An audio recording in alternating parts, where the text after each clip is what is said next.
Brickhouse Productions Premiere.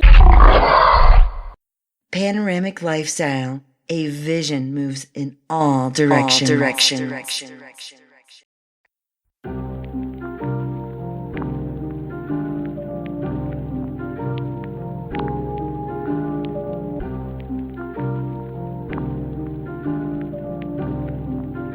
Yeah.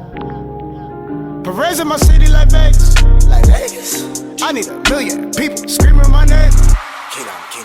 Really, I'm not with the bull, I'm stubborn, baby. Maybe I will or maybe I won't, and that's a whole lot of maybes. Got a whole lot of babies. They need some brand new Mercedes. Can't wait till we take flight. No more asking for favors.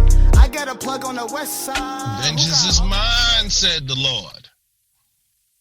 Vengeance is mine, said the Lord. What's going on, world?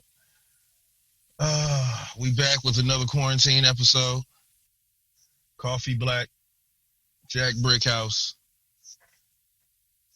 Listen, man.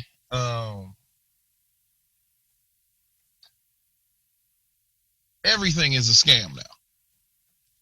Like this whole fire drill our government is putting us through, this shit is a scam. Everything is a scam now. I'm not a conspiracy theorist. Everything in the financial sector is a scam. You just got to find out what the scam is, and can you avert it? Can you go without it? Or can you join the scam? Like, you got motherfuckers in the hood scamming, doing card cracking, and I don't even know if people are still getting away with check fraud. Are people still getting away with check fraud? It's crazy that people are still getting away with check fraud. And I was just watching or before we started recording, when we were trying to line this shit up. I was fucking around. Finally got some downtime. I had the Netflix. I fuck around. You fuck around with that show, Dirty Money? Dirty Money. Oh, you know what? No, I wanted to check it out. Well, because I'm a big fan of the Showtime show Billions and the HBO show Succession. Okay, huge fucking fans of that. They're all two different shows, but absolutely phenomenal about wealthy motherfuckers. You know what I'm saying? Well, of course. The money game. You know? But I'm huge fans of that. But I want to check out Dirty Money. So you're watching? I'm watching Dirty Money. They've profiled like the Trump setup, with the Trump University, that whole scandal. They just did one on his son-in-law, Jared Kushner, and with him being a slumlord, and how they're hustling the tenants, and they know they fucking the tenants over, and they know the shit is unethical, and they still going through, and he's hustling the shit out of these tenants. So that's the premise, is looking at shit like that. So I'm watching this one on the humbug. I was just kind of scrolling. I just hit, you fucking around with Netflix. Sometimes you don't even have nothing in mind. You just turn some shit on, like, yo, let me just see. And even if nothing else, you just turn this shit on in the background. You ever do that shit? Yeah. Oh yeah. So absolutely, all the time. So that's what this was, based off of what I saw the description was. So anyway, I turned this shit on. So it's about they call it It's like guardianship scams, and what you open with the scams. So the opening scene is talking about this guy who got married. And he was like stockpiling all this cash in his house. And then he met this woman, and then he went and got married. And then, he went and tried to pay, $250,000 cash for this house, or $300,000, whatever it was. He came with him with cash, and which, of course, you go in there with $350 or $200,000 cash. That's going to raise some red flags with the banking system, who then alerts, all of these other places. So. Yep. Come to find out, they trace it back. This motherfucker's a part of a guardianship scam. You heard of that shit before? I'm slightly familiar with the guardianship scam. Apparently, it's a $500 million industry, and this was as of 2018. Apparently, it's a huge. It says it's 1.5 million people in the United States. Again, this is as of 2018, who are under guardianship, and so the guardianship is for for senior citizens. So the scam is someone comes and approaches them. And in this special case that I was watching, it was a distant relative. She told the man she was a distant relative. One of his brother's kids, and he's like, I don't even fuck with my brother like that. So I damn sure don't even know you. So she comes in, everything is set up. Like the attorney's in place. They force this man, they strong arm him into going to this doctor to get him checked out. Now, this man is 80 years old now. He's running. He's done very well for himself. He's 80 years old. He still has like 3-4 million in the bank. The family comes. This lady comes to make him go to this attorney. They make him go to this doctor. The doctor's in on the scam. Right? The doctor says, "Oh yeah, you're incapacitated." Then it goes to the lawyer to the next step, and then the lawyer's in on it, and they sign off on it. And then it's like 3 or 4 more steps after that. But everybody's getting a check off of the Mark's money. Right. So think about this. You work your ass off as Koffe Black. You do well for yourself. You put your kids through college. Like this guy had a nice house. He had, like some vintage Mustangs and some vintage Vipers, shit like that. Again, he's 80 years old. That's the area he came up in. She came, liquidated all of his shit. So you think about this. You work your ass off. You do everything you need to do as a comic. Everybody's taking care of the kids' moms, the family, whatever.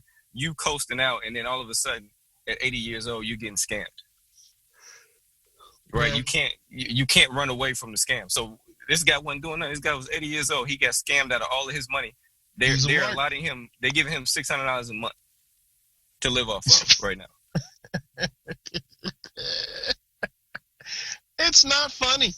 It's not funny, but it is to a degree simply because of, like, when you know something's not right and you're like, oh, well, a lot of times you get this is how it must be because I'm looking at the fine print, I'm looking at the bylaws, I'm looking at this, looking at that, and then you go to the next step. And then another person that's official, they're telling you this is how it is. And you're like, God damn, this shit seems just fucking weird. And then you go above, and then if you really like skeptical, you go above them, and you like, God damn, nigga, this is how this shit rolls. This is broken system. This is fucked up. Like that's all you're left with, but you got to go along with it because you have no choice. Sometimes you're scammed to the point you have no choice but to play ball. Is they be like, oh man, when nobody held a gun to your head and told you to do it. You know what? Sometimes you got a metaphorical gun to your head and you have no fucking choice but to do it. Like on every level, it's like 4 tiers. That's what I mean by like everything is a scam financially. Like, what's our homie name? Bernie Madoff. Oh, the Madoff. Yeah, we talked about that a few episodes ago. Yeah, we talked about the homie Madoff, man. Like, he wasn't the first one doing that. He's not the only one doing it now. Like you have to find an edge, and no matter what it is, you have to find an edge. You know what I'm saying? That's how. When you get to a certain level, especially in the money game, like it's not enough to be comfortable now. Like well, we got a $3 billion hedge fund. Everybody doing good for themselves. But it's not enough. Like, I think at a certain point, I'm not sure because I haven't had money. Like, and I haven't had wealth. Like that, you can have money, and, fuck around and have a good time. But wealth is a whole different, like, ordeal. Absolutely. When you're talking about like Jeff Bezos money, you know what I mean? Him cutting his wife a check for $36 billion, like that's a different level of influence, money, power, all of that, to the point where you're making $10 million deals. I made $500 million today. And it's like $500 million to us is life-changing in itself for at least 2 generations after us. These motherfuckers are playing with the shit like it's checkers. Like, right. Like they are in the stocks like gambling. They're fucking around. Like it's not enough. So it's not enough. Like they're comfortable is what I mean. They're beyond comfortable. But it's not enough. It's a greed. It becomes a life, an organism, a game to them. Like It's the downfall of capitalism. Yeah. And everybody's got an edge. And we are the prey. Like, we're the ones they're preying on. Pharmaceutical companies. That shit is a scam. And guess what? Some people, insurance companies, are in on the scam. Insurance companies, I think we talked about before, insurance companies is the biggest scam. They're paying you, like Chris Rock did in that classic bit, just in case shit happen. And if shit don't happen, you don't ever get your money back. Like life insurance is one case was like, and then like the money you may pay out over your lifetime for what you gonna get after the lawyer gets his fee and this person get their fee and this and then the state and your bills and this that and that. Your loved ones don't see that shit. Everybody's got it. It seems like every system, every structure is set up right now for a certain level of individuals to eat off of. Like, I feel. Do you find that? Like, that's how I think about a lot of our systems that we have set in place. Like, they're set up to every chain. Like, you got the lawyers for this particular system, so they're gonna get money, right? They're gonna bleed you dry until you ain't got no more money, and then the lawyer's gone.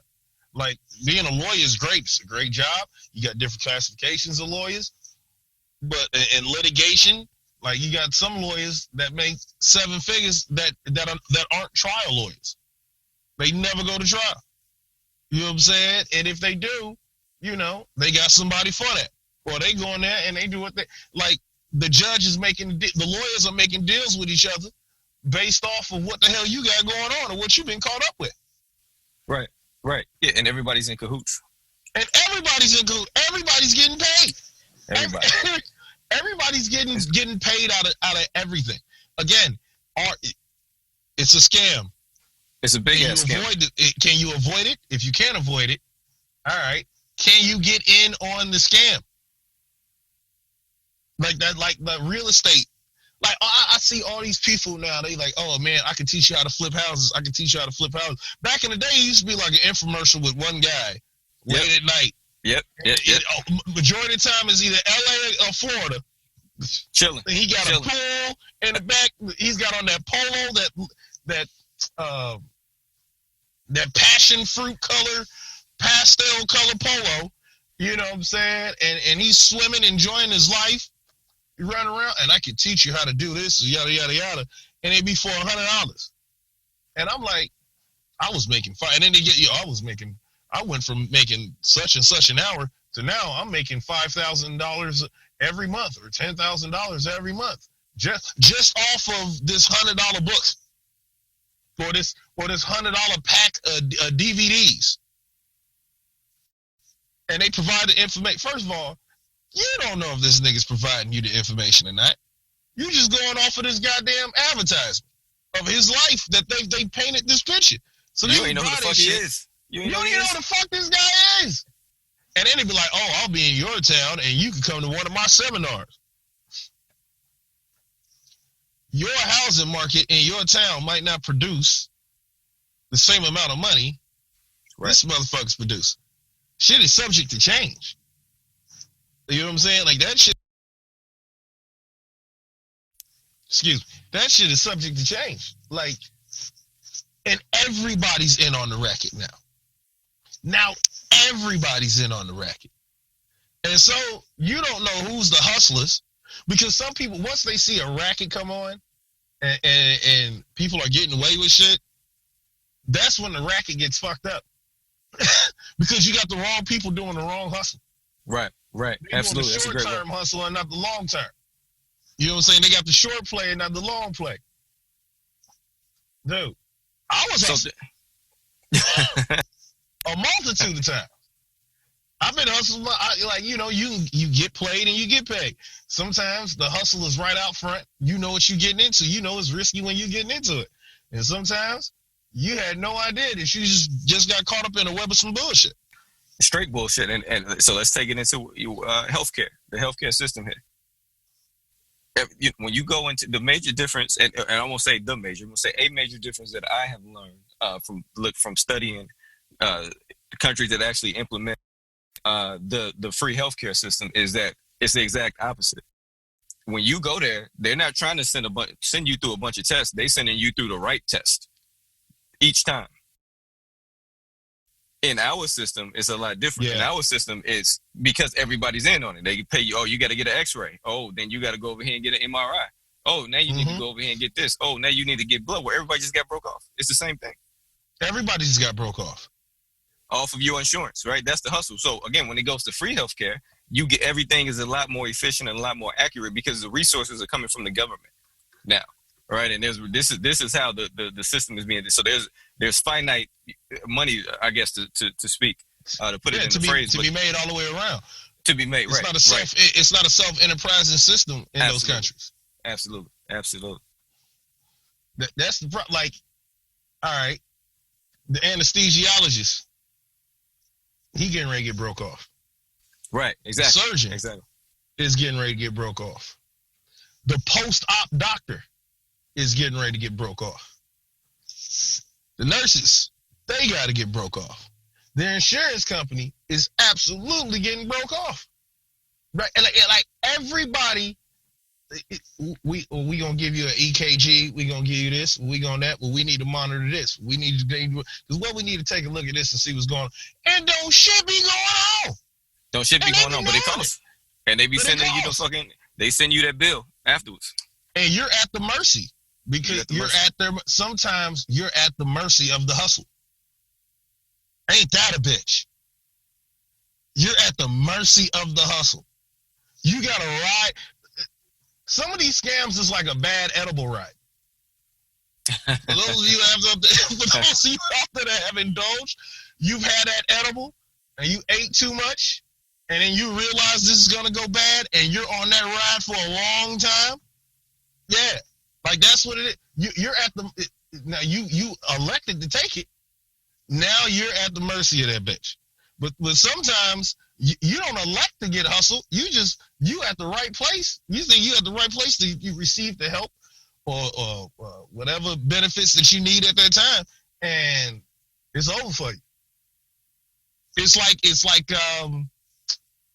the car insurance racket, right? Oh man, the car insurance racket is crazy. They'll keep on increasing your premiums or whatever every time you get into a little fender bender.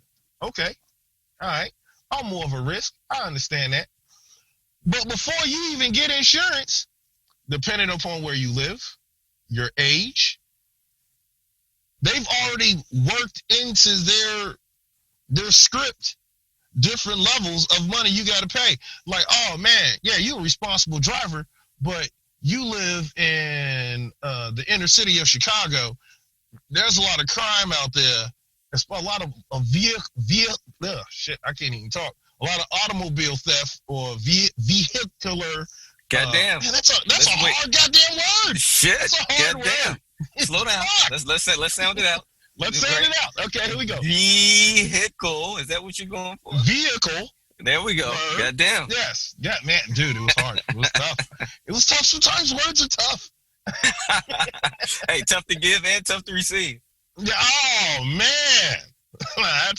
We got to get into that one day. Hey. But yeah, dog, like, so now I'm at fault for being a responsible driver just based off of where I live. I got to pay a higher premium. And you know what people say? Well, why should you have a problem with that? That's just the way it is.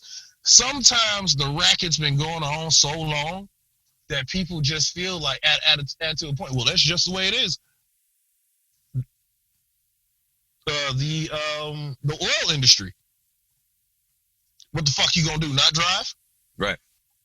Bitch, if gas was $1.09 today, like gas got so cheap in the quarantine because wasn't nobody really driving around and going nowhere, right? Yeah, absolutely.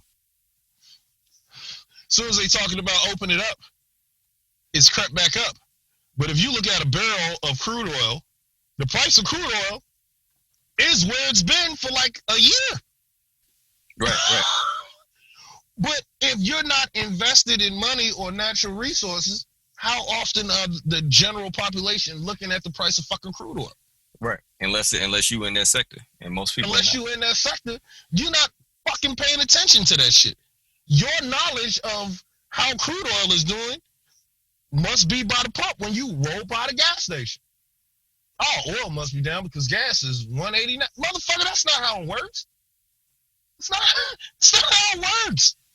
At any given time. And then again, like we feel we have power.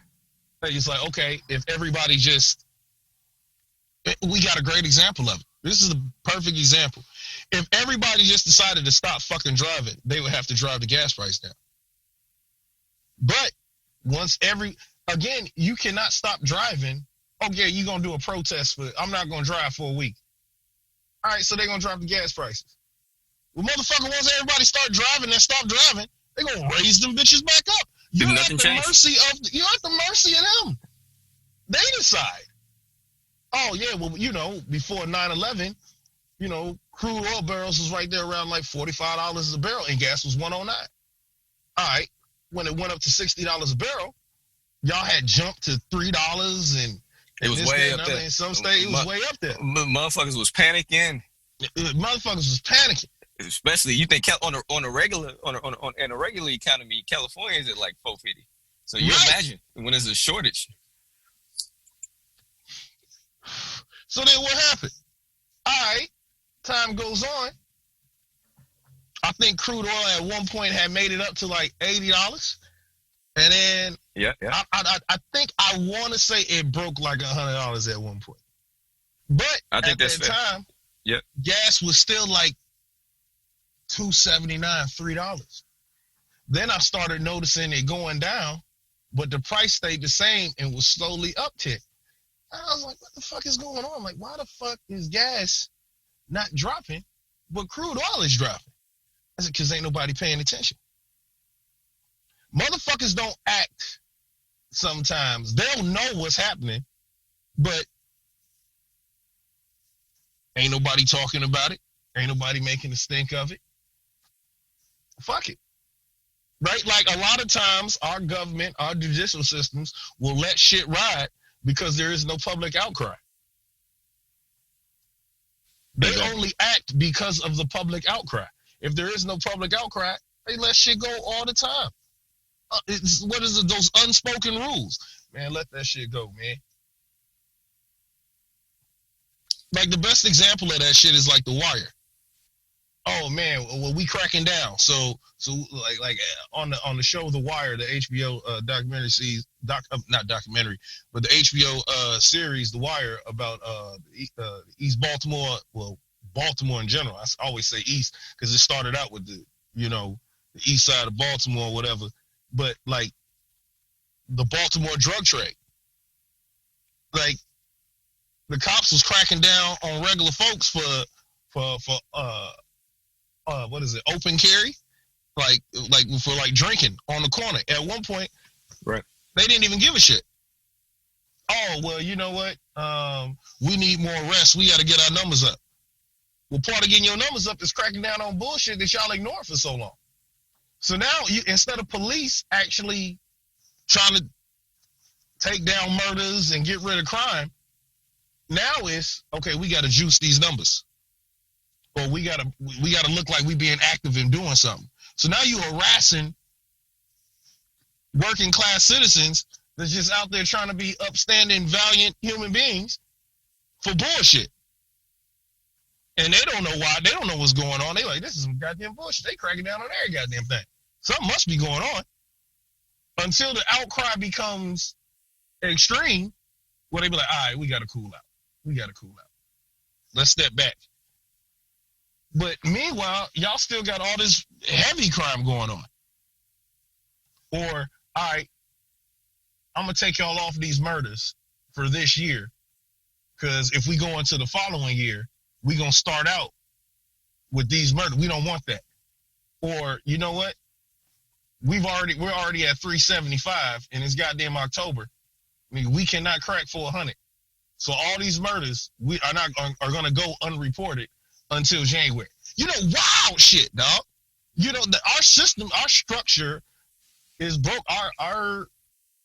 We got a lot of broken systems. All the way around. And it's multi-layered. I haven't even got into, you know, the ethics and the ethnical side of it. You know, the race shit, black, white, brown, you know. It's crazy, man. It's crazy. It's wild. I can't. Super wild. Nah, man. I mean, the again. So you think about this as we circle back around. As I was talking about this guardianship shit, everybody's in on it. So the people that went to school and the people you're supposed to be able to trust. Yeah. So if you can't trust them, what do? You're fucked. Because you got to play the game. You got to play. So this again. That guy had his family against him. That guy had the doctor against him. That guy had the lawyer against him. Like, he was done. He was done. They forced his hand. It was nothing he can do. They forced his hand. Some people are cogs in the game. You're a pawn. You're not important enough to raise the red flag. I remember this one guy was running a scam in Northwest Indiana. He was an elected official. Oh, his name was Philpott. Yeah, I'm putting his name out there. Oh, you calling him out? Name. I'm calling him out. His last name is Philpott. Y'all look it up. It's spelled just like it sounds. Philpott. So with an F is Philpot. Oh, Philpott. Shit, he calling him all the way out. I'm calling him out. You know what's crazy? Years later, I ended up working with the guy. Because he was out on work release. So the guy would never say his last name. I forgot his first name, but he would never say his last name. But the backstory is, so Philpott was an elected official, and he was over the child support sector, right? Like part of his control was the child support joint or whatever. So this guy was ciphering child support payments to his personal account. I can't even begin to understand how he was able to do that and manipulate that. So after a while, you know, this is what back in the day, you're going to remember this, when they were doing the Father's Day Roundup. Oh, yeah. They were telling them to like come to the Genesis Center or whatever and pick up free TVs and shit. Yeah, pick up free TVs and wild shit like that. Or like on Father's Day, they would like the late count. It would be a citywide and statewide, like they will all the police departments will pull together or whatever. So anybody that was outstanding on their bill payments for child support on Father's Day, between the hours like 1, 2 in the morning throughout the rest of the day, they was going to knock on doors, kick in doors, and they was arresting them. And people were like, okay, what does that do? Well, when you bond out, the bond out goes directly to child support, right? Like that lump sum fee that you using to bond out, that was going to child support. So all these guys, and they were mostly black and brown. There was a few white guys in there, of course, but their social status was not enough to flag. And now a lot of these guys is paying. They like, what the fuck is you talking about? Y'all not receiving my payments. They coming out of my check. But of course, you're not important to the establishment. You're lying. Pay your fucking child support. Now they double hitting them. You know what I'm saying? Now you behind, so we hitting you with the back paying, this, that, and other. So it ended up it just so happened this one white guy, he was a lawyer. He was on the hook for child support. And they weren't receiving his payments. Well, fucked around and fucked with the wrong guy. And so he took it up the ladder. He had the means, he had the influence to investigate and find out what the fuck was going on. And come to find out, it was a whole racket. Like this motherfucker they were ciphering off these child support payments, and I think they ended up, when he ended up getting arrested or whatever, they got him on like $30,000. But he had moved all the money into his girlfriend. Now, this guy was married at the time, going through a divorce, but he had a girlfriend that he was going to leave his wife for, and moved all the money into the girlfriend's name. Right? Wow. Yeah. Yeah. Shit was crazy. Shit was crazy. That guy's sign used to be in everybody's yard. So he ended up, wouldn't it sound like green or some shit like that? I think it was like green or yellow or something. It was like an orange color, I think. I think it was orange. I mean, it's orange. Very. I remember seeing those billboards up back at the crib. Yeah, hey man, listen. He had a good racket going, and even after he paid his price to society, which was only like 2 years of some bullshit, probation, whatever the fuck, like this nigga was still living a good life. I was like, so what the fuck are you doing working here? He was like, well, it's part of my, I have to work. I got to work at least 5 hours a day, so it's part of my work release, rehabilitation, work release, whatever. Dude, that motherfucker was good. I mean, he's good, chilling, bro. Had a whole racket going, on fucking child support. If you're me, I have no choice. I gotta pay.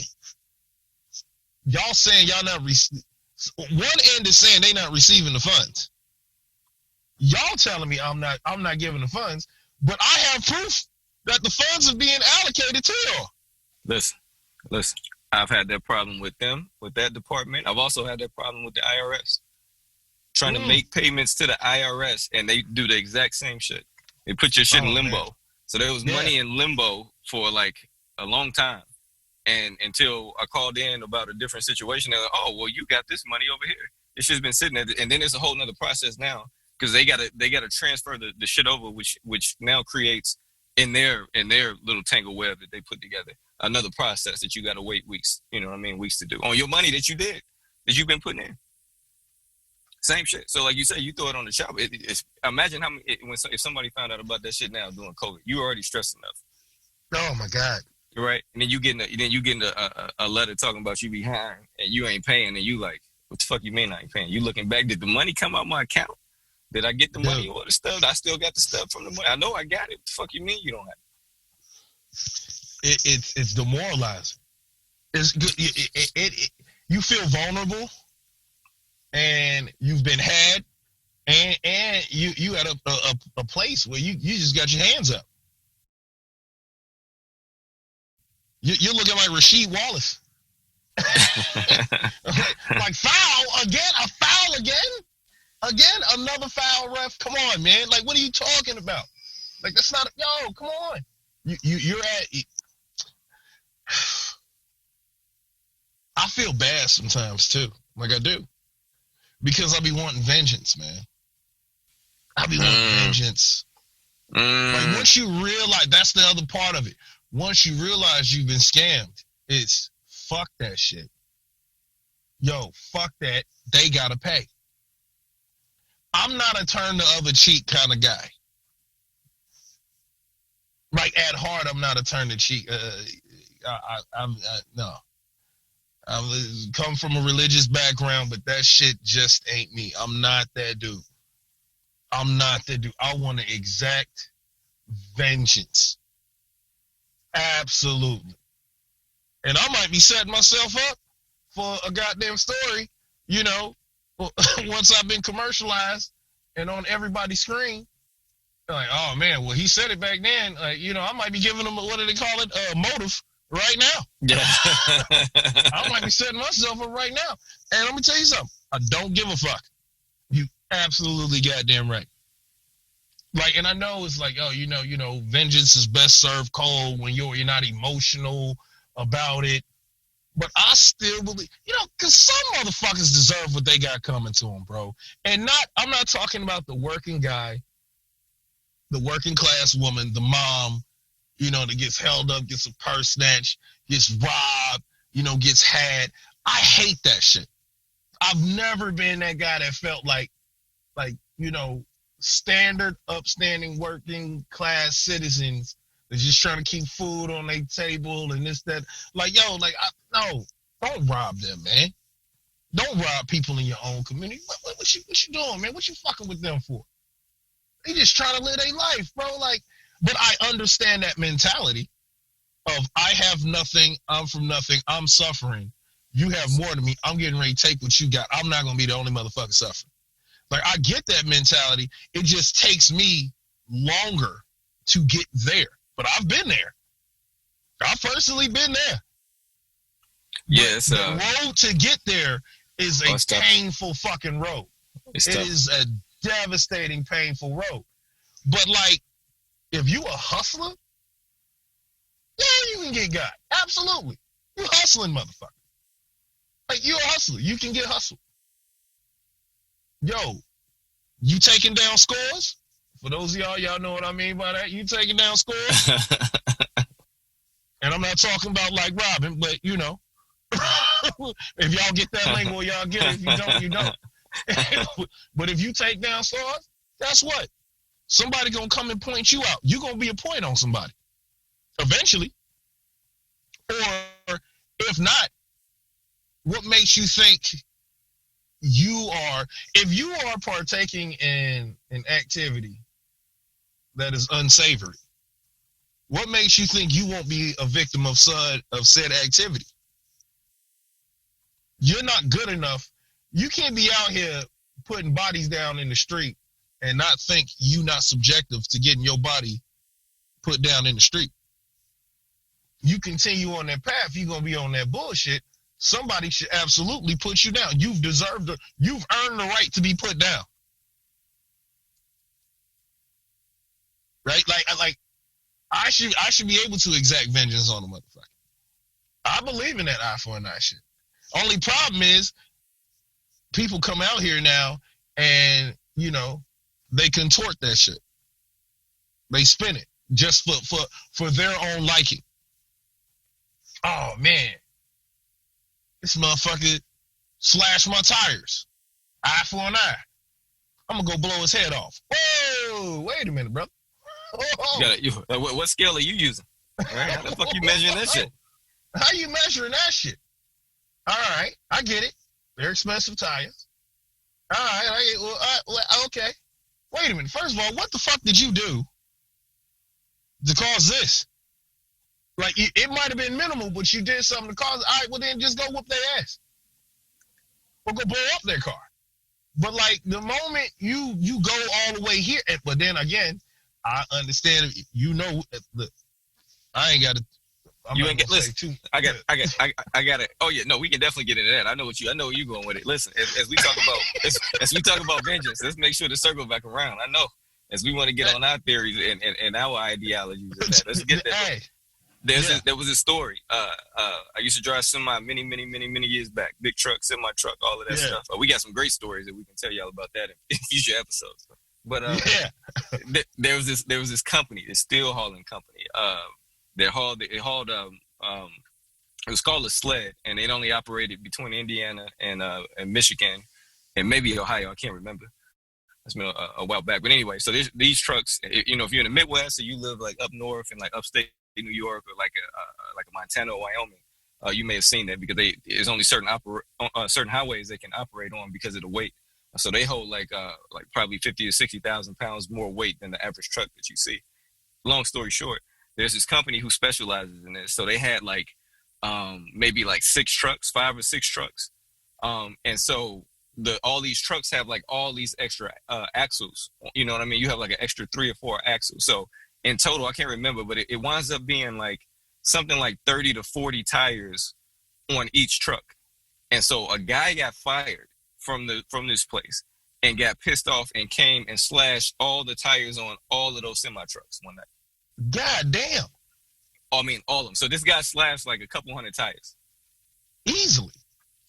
He cost him millions of dollars. No, I'm sorry, I'm over exaggerating. He cost him thousands of dollars, probably into the. I don't think you want to go 100. That's a lot of tires, though. Probably high 50 to no. I tell you what, truck it tires was kind of expensive. It was when you look at the whole play, because well, that's true. If they had loads that needed to go out, and they did, them loads ain't going. That's true. Them loads is delayed. True. Yeah. So they paying. You know what I'm saying? They paying the penalties on that, or they had to cancel them load, or whatever it may be. That's you know true. Like the long play of it. Oh yeah, they lost. They lost a lot of money. Yeah, they lost some six figures easily. Yeah, in the grand scheme, like I say, tire wise alone, they got up there pretty high. And then you throw all the other losses, because I mean they were down for a minute. You know how long it comes to put all of those tires back on the truck? We talking about semi tires. Semi tire. You know how long that takes? You got to put on like 30, 35, 36 tires. You don't have the manpower to do that. Right. You got to also you don't have. You might have. Okay, if you're a big faction, you might have 10 guys, maybe 15 guys, like that are like diesel mechanics or whatever. Like but even then, you know how long that takes. You just shut down this. And again, we talking about vengeance. That dude was pissed off, and he was like, super pissed off. I know how I'm gonna hurt these motherfuckers. I know I'm gonna hurt them. I know I'm not gonna come in there and hurt them physically, but I know I'm gonna hurt them. They fucked up my pockets. I'm fucking up theirs. You fuck with my livelihood, I'm fucking you up. They had like it was like a $30,000 reward on them. Yeah. I get it. I applaud them. Listen, I am like the Joker said, he was an agent of chaos. I am an agent of vengeance. Abso-fucking-lutely. So exact that shit every fucking time. You know, I used to be right there with you, eye for an eye guy, for many, many, many years. And when you don't let the Lord take that vengeance and you put that shit in your hand, that shit never really goes well. It doesn't. It doesn't. But and you it don't can feel really and it only feels good for the moment. For the moment. Absolutely. Absolutely. That's the only problem about vengeance. Is only for the moment. And you still mad afterwards. Every time I've exacted vengeance, I was like, yeah, motherfucker. And I'm still mad. Like now I'm stuck with this feeling that I thought would leave, and now it's just with me. And I'm slightly internally confused. Like, why? Of course, I'm not vocalizing it, but within me, I'm having this conversation of why the hell do I still feel this fucking way?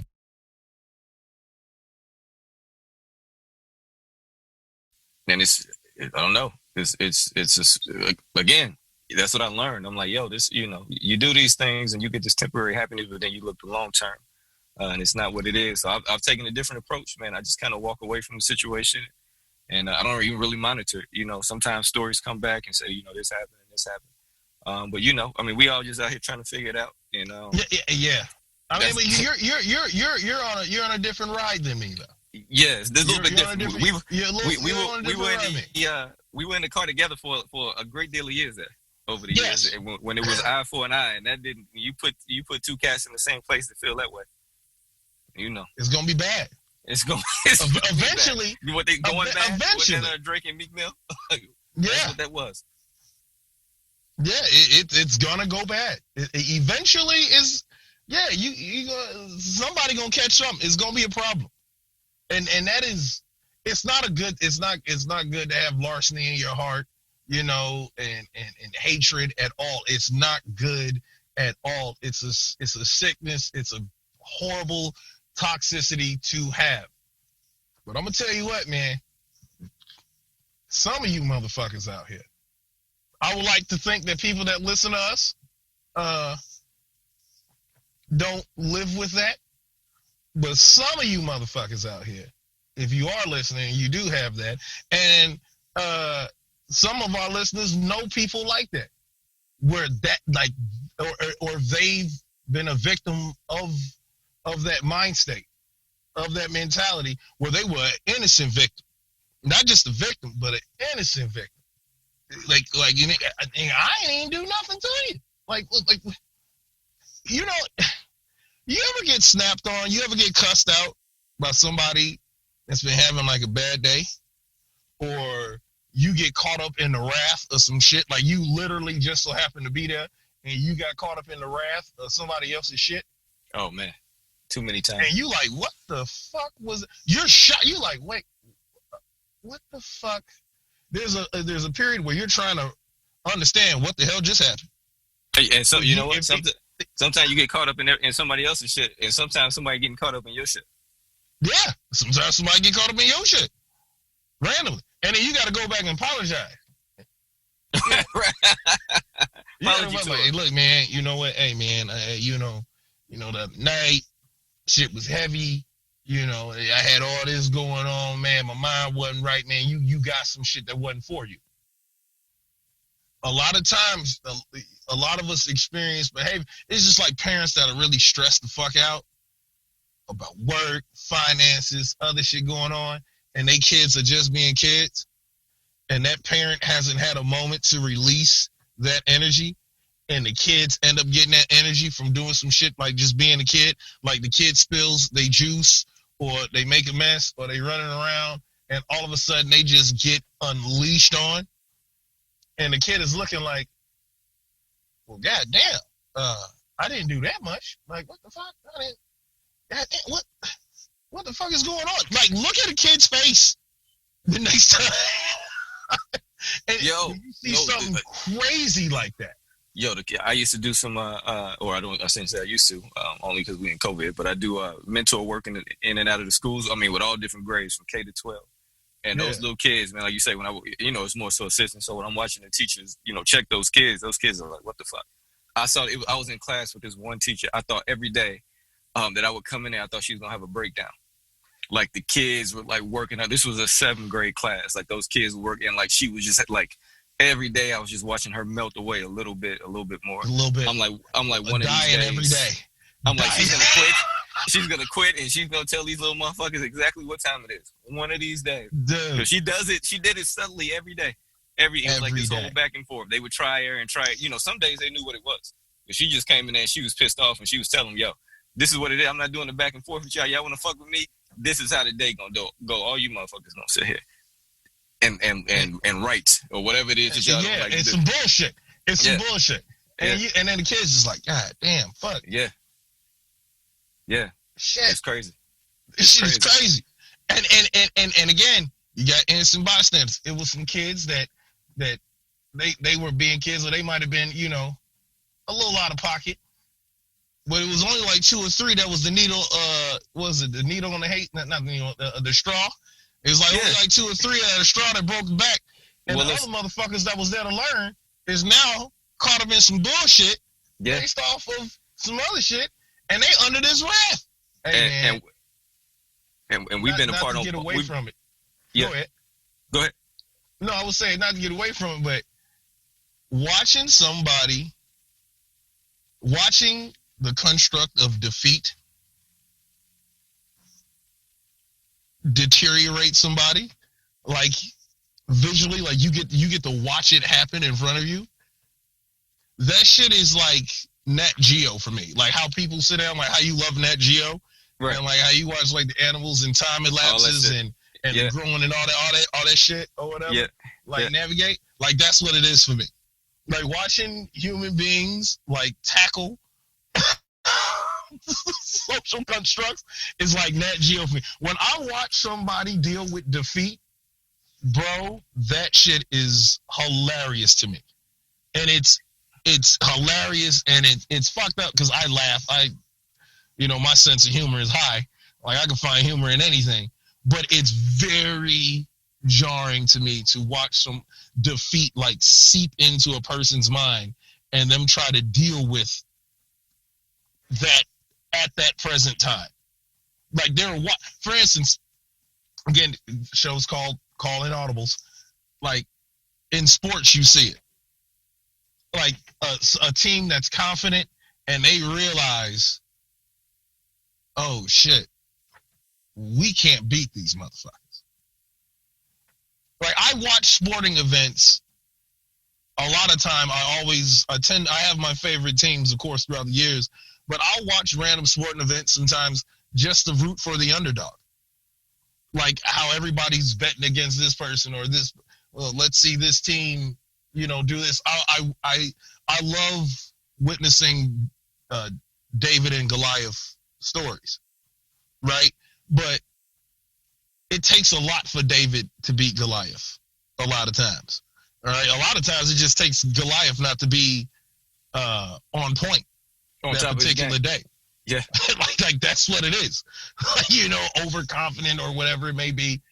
But when you watch defeat like settle in on somebody's face, and then you see it on the body language, some people are defeated as soon as they show up. There's a lot of people that are defeated as soon as they get up in the morning. Do they shit, shower, and shave, put on the clothes, get their coffee. The moment they're walking into work, they're defeated. Absolutely defeated. And so many of us are walking around with that mind state that you see it, but you're not conscious of it. But when you're watching somebody confident and they walk in, and then whatever happens, whatever arena they're in, and defeat appears, oh my God, dude. Oh my God. That meltdown is always priceless. Because everybody deals with it differently. That's the key. Everybody deals with the shit differently. Some people know how to deal with it. They can shrug it off their shoulders, still walk away confident. It's not a problem.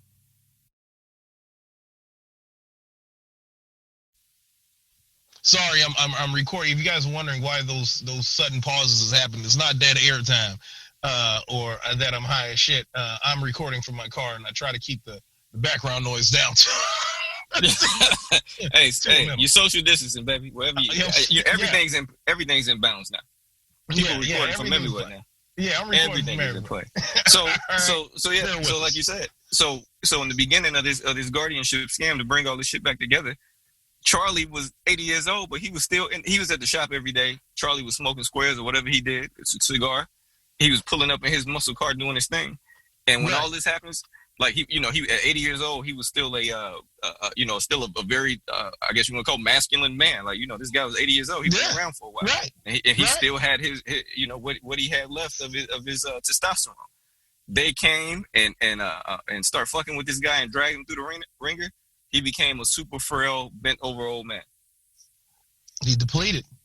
He realized, they took the he started joy. crying then. He said, I don't even know. He has two women that are trying to fight for him, but they, everything's locked up. They selling his cars off. They sold his house off. They had him removed from his house, from his crib. They came and had him removed. Then they removed them to a remote location and didn't tell nobody where yet. This man is 80 years old. And it was all a scam. And it was all it's happening every day. Motherfuckers are being robbed. And sometimes some people just ain't got no conscience, man. They don't have a conscience. Like, you hear that shit? Like a lot of times, so what are they, you don't know what a person's going through until you walk the mile in their shoes. Right. Or whatever. Like, a lot of, like, for instance, with this COVID shit. Like, a lot of these, government officials, appointed government officials. I hope y'all paying attention. Y'all really wanted to know what y'all government thought about y'all. Oh, I think this guy's all right. You getting a good look at the motherfuckers you appointed and their morals right now in dealing with this shit. Open your eyes. Open your eyes. It's right there for you. You got right now it's open. It's an open book on everybody right now. And it's an election year. Yeah. Be smart. Be smart. I understand sometimes the devil is better than the devil that you don't. But it's a few devils right now. It's like, yeah, well, I know this motherfucker. I need to go with the one that I don't know. Right. Sometimes it is better. Sometimes the grass is greener. You got to give it a shot. Sometimes the grass is greener. Fuck it. Sometimes the grass is just green. The grass isn't always green on us. I hate when people fucking say that shit. The grass isn't always green on the side. I feel like that's just a ploy to keep motherfuckers conservative and dead in their tracks. Oh, Yeah. Dude, I'm going to deal with shit everywhere. But I'll tell you what, I had enough of looking at these blades of grass. Okay? This hue of green is not, I'm not comfortable with it. Not your shade. It's not my shade. I don't know. It's not my shade. I'm not comfortable with it. I think I want to go with a different hue of green. Yeah, nah, man, you got to know that. But yeah, getting back to it, that guy he's depleted. Sometimes defeat will take you down. And again, the homie Rock, man, I love Chris Rock. Rock tends to talk about subject matter where it just hits home in so many places. But he was like, there's a side to this where people be like, yo, man, sometimes, don't worry about karma. They'll get it right back. Sometimes they don't. It's a few people that have hit the karma lottery with no matter what they do and put out in the world. That shit don't come back around. Sometimes it don't. What? It's not an absolute. It's not an absolute. It's rule. not an absolute.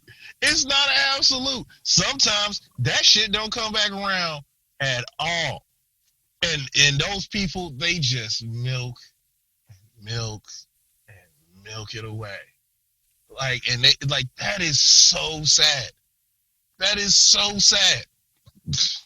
That this man, at every portion of the system has failed him. And that's because every portion of the system that he was involved with was in on the scam. Was in on the scam. To the point that he didn't know what reality was. But I'm pretty sure that old man was looking around like, this can't be fucking real. Like, this isn't reality. There's no way. There's absolute no way this is real. It was super real. And the message here for the audience is look in your own life with the situations and your scenarios that you got going on. Yes. Who's in on the scam that you ain't recognized? Who's in on the fucking scam that you're not recognizing? And trust me, everybody that's listening, everybody that has not listened yet, that will listen, your friends, your loved ones, there is a scam you are being subjected to. You don't look at it as you may not look at it as such because you feel, oh, well, this is the way it's always been. That doesn't make it fucking K. This is the way it's always been, or this is the way it's set up. Challenge that shit. Try to find look for the tea leaves. Can you get in on the scam to relieve some of the pressure off of you? Can you? Or can you get in on it? Or can you get the fuck away from it so that it's not affecting you? Because I guarantee you, somebody getting you. They getting you one way. They getting you one way. It's happening. It's absolutely happening. I believe I can say for both of us, we encourage all of you. Look at your life. Take a minute. Some of y'all got time. Some of y'all just found that. Some of y'all dealing with the effects. Some of y'all dealing with the scam of knowing that right now it's a scam being going on that a lot of people just woke up to. Who the fuck is essential and who's not essential? Boom. Now you need to and the ones that are essential workers are upset that they goddamn essential. Ain't that and they not being treated right. They just realizing in their essential state that they being scammed. Hard scam.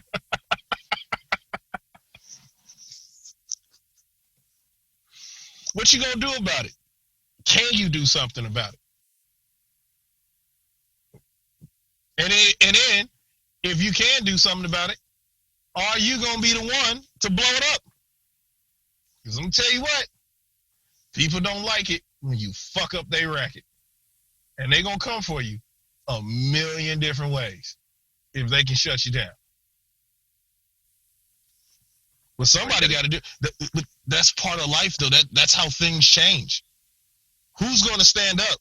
Who's gonna stand tall to the bullshit? a lot of times, a lot of people will let shit go just because everybody else is letting it go. And nobody has stood up to the bullshit. Well, I don't want to risk, well, I don't want to ruffle any feathers. Fuck that shit. No. So if you know that's not in your character and you don't have a backbone, but you know you need to do it, in true fashion, let me give you the hustler tip of this. Make sure you got them hitters on deck. Got to. Yeah, make sure you do. Make sure you got them hitters on deck. You got to know. Yeah, yes. Because that is the basis of American society. At the end, there's always going to be room for hitters. There's always going to be room for hitters. Okay? Hitters is a timeless industry. Hitters is a timeless industry. You sometimes listen. I think was that Jay-Z that was like, the pen is mightier than the sword, my lord. He had that lyric. He had that bar. The pen is sometimes the pen is mightier than the sword, my lord. Right. Yeah. Listen. Yes. As my counterpart always say, hey bro, you gotta get gangster with your paperwork. Gangster with it. Absolutely have to be gangster with your paperwork. Gotta be gangster with the paperwork. Well, let me tell you something. You still need to have a line to that other kind of gangster. Yeah, you have to. Because if you don't, I don't know, man. It's something about hitters, man. I love them. I respect it. I respect it knowing that one day I could do something and the hitters might have to come see me. But that's part of the game of having hitters. That's part of having hitters. That's part of the game. It's part of the game. It's like, yo, hey, you misstepped. Oh, shit, I misstepped? What did I? Oh, okay. I see what this is. All right. Okay, well, now what you gonna do? Because they've already shown you the lengths that they're willing to go. Right? Like, yo, you gonna conform to what we got going on right now, or the next time we see you, you know what time it is. Oh, okay. All right, cool. Well, do you got your hitters in line? Because you can either conform or you can even it up. Like, yeah, you know what? You showed me your hitters. Now I'm getting ready to show you my hit. Oh, okay. We might have tried to. All right. You get surprised by the other person's hitters? Yeah, you get surprised like, oh shit. Oh, wait a minute. Oh, y'all got veteran hitters. Okay. All right. Yeah. I gotta regroup. I gotta regroup. It's the 48 laws of power, man. It's part of the 48 laws. Listen. Look, man. I am an agent of vengeance. But again, I know we used to talk about this a lot. Sometimes you do something and you put a target on your back and it's you didn't want to and you have to deal with it. And sometimes to solve a situation, you need to put the target on your back. Absolutely. It brings them in to the point for you to be able to strike. Like, yeah, I want to be the target. You know, you are that confident that you know, yeah, we got them. It's two perspectives you can put this into. There are the people out there based off of this scenario that are looking for the issues and ready to deal with the issues, and then the other people are paranoid, worrying about the potential issues to happen. So they live in a state of fear. Right? They live in a state of fear. Right. But even when you're aggressive, you're still in a state of fear. Right? Absolutely. Either way, it's just what type of fear do you want? There's no listen. I'm not out here like this tough Tony. Tony, I'm not the toughest guy in the world. This, that, nothing. I'm just saying, You trying to say you have a line to those hitters? Yes. Yeah. Yes. And that's how we gonna ride. Yeah. Yeah, before shit, before I start getting random phone calls from government agencies. No, man. Respect your. Hey, we got to get a good sign off. I was talking about Jerry Springer's sign off the other day. How his sign off used to be so dope. Yeah. What do you say? Take care of yourself. Yeah. Go ahead. Take care of yourselves and each other. Yeah. There you go. I'm Jerry Springer. I'm out this bitch. He would give like this nice little soliloquy. Yeah. Rapping instead of putting in a nice little package. Bullshit that he just showed you. Yeah. Just the sheer bullshit. He hit you with some That's how he fooled people into thinking it was a respectable show. You see, if you just catch that at the end, you're like, oh, this is pretty. Let me check this shit out. And then you see all the foolery. And you like, wait a minute, what? Like you were so excited, and then all of a sudden, this motherfucker's, oh yeah, respect yourselves, take care of yourselves, and each other.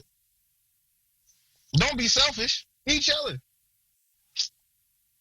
Hey man, I miss sports. I miss sports, man. I really do. I think that's what we need to talk next. Is when everything comes back. Yeah. That's next topic. When everything comes back. When everything comes back. So we got to dive into that because everything's happening slowly now. Yeah, everything's happening slowly. And we'll have part 2 of The Last Dance. The Jordan documentary that's coming up. Once it ends, it's coming up. Yeah, once it ends, we'll do the culmination, the wrap up. Most definitely. If you guys haven't been watching that, I'm telling you right now, there is nothing really remotely that interesting that gives you all. You don't even have to be a diehard sports fan. It's not about that. It's just watching that organism happen. And all the inner workings of it, it was beautiful. It was just being beautifully done, a beautifully told story. But yeah, well, fuck it. Yeah, that's it. That's it. When you talk about vengeance, that's the end of vengeance. You be like, well, shit, fuck it. Yeah, fuck it. Fuck it. That's usually how it goes. Fuck it, one way or the other. It's fuck it it's bookended by fuck it, right? I think vengeance is bookended by fuck it. Like pretty much. Like when you realize, oh, I gotta go handle some business. It's like, fuck it, it's on. And then at the end, it's like, yo, you just did what you had to do. It's over now. Shit, fuck it. And that's it. And you like, damn. Now you sitting back waiting on the repercussions. All right, y'all. So that's it. That's how we ended it. Fuck it. We'll see y'all on the other side. Been up in the sky, I won't let a nigga waste your motherfucking time, I won't. That'll be a crime, I don't ever wanna make you think I'ma go for I am. For real and whatever I want, you ain't know that I'm the motherfucking man I am. Scooby never slacking on fronts, I can make a shit splash, I'ma dash on way. Got a whole lot of cash in the stash on way. Got a chick in the whip with the cool on way. That's game for the team, we don't lose on way, on way, on way.